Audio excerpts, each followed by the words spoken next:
আসসালামু আলাইকুম everyone. Hello guys, আশা করি আপনারা সকলেই অনেক ভালো আছেন। আমিও ভালো আছি।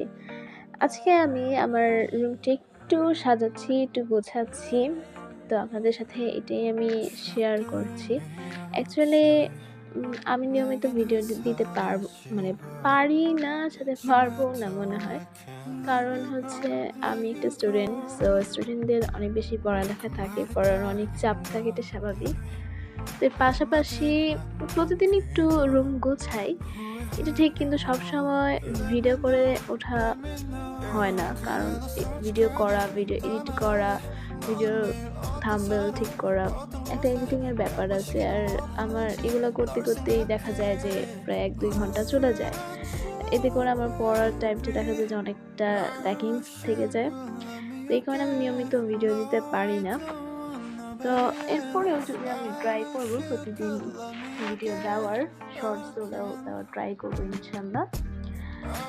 আজকে হচ্ছে আমি কিছু জিনিসপত্র, মানে আমার হোম ডেকোরেটিং জিনিসপত্র দিয়ে আমি আমার রুমটি সাজাচ্ছি। এই চুড়িটা আমি নিজে হাতে বানিয়েছিলাম, কিছু চুড়ি ছিল। আর এই ক্যানভাসগুলো আমার নিজে আর্ট করা, কোনো পেজ থেকে নেওয়া না। তো আমার কাছে যা যা ছিল আমি সেগুলো দিয়ে একটু রুমটা গুছাচ্ছিলাম। এখানে আমি কম্পিউটার কাভারটি লাগিয়ে নিচ্ছি যাতে করে স্ক্রিনে কোনো দাগ না পড়ে। আর আমাদের বাসার সোফাটা আমি প্রায়শই গুছিয়ে থাকি, দেখা যায় যে দিনের ভিতরে ১০০ বার গুছাই।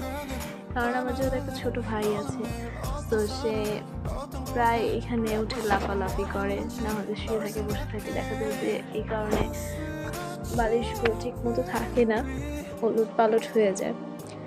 আর আমাদের বাসার এখান থেকে ভিউটা কিন্তু অনেক বেশি সুন্দর, অনেক বেশি একটা পিসফুল প্লেস, মানে অনেক বেশি সুন্দর। চারপাশে প্রকৃতিটা অনেক বেশি ফুটে ওঠে এই জায়গায়। আর আমাদের বাসাটাতে যেহেতু ছাদের উপরে, সো অনেক গাছপালা, চারদিকের বিল্ডিংয়ের মাথাগুলো সবই দেখা যায়, অনেক বেশি সুন্দর লাগে। তো এখানে মোটামুটি আমি গুছিয়ে নিয়েছি, আপনাদেরকে এইটা আবার শেয়ার করলাম। আপনারা যদি আমার ভিডিওতে ভালো রেসপন্স করেন তাহলে আমি চেষ্টা করব আরও সুন্দর সুন্দর ভিডিও দেওয়ার। আর যদি আমি আমার ভিডিওতে আপনাদের সাপোর্ট পাশে পাই, তো অবশ্যই আমি এটাকে অনেক আগ্রহী হয়ে এটার পিছনে আরও সময় ব্যয় করতে রাজি আছি। তো আশা করব আপনারা আমার ভিডিওটি অনেক পছন্দ করবেন এবং আমার পাশে থাকবেন, আমাকে সাপোর্ট করবেন। তা আমি সবসময় আপনাদের সাপোর্টের আশায় থাকবো ইনশাল্লাহ।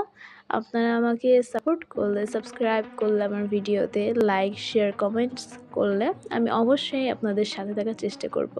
তো আজকে এইটুকুই। আল্লাহ হাফেজ, সবাই ভালো থাকবেন।